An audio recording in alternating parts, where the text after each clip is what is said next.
This is part two on my project, my Ikon X52 riding mower. First thing I did was make sure the power was off, and I unplugged the spark plug.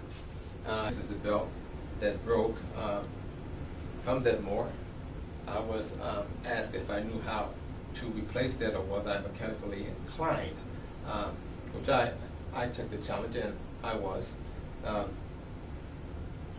But on this belt, I looked at the instructions and it said that you had to drop the deck. I said, oh my goodness, how long is this going to take?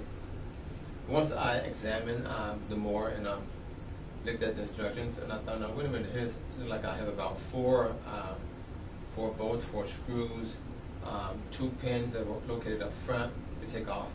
And there were a few problems. There were a few screws that were up under where I couldn't see them. I had to feel for them and try to wiggle them out. And but it came apart very easily.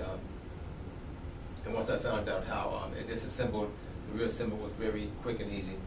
Getting up under there, after I got the belt on the main deck on all the pulleys and reconnecting the deck, getting behind the mower and up under where the motor was and the main pulley, I was able to pull back on the belt and pull up on it and just reconnect it to the pulley. It wasn't a problem.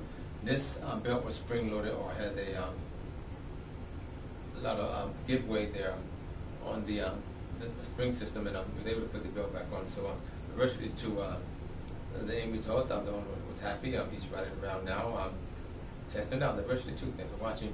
Don't forget to subscribe. Ikon X52 riding mower part 2.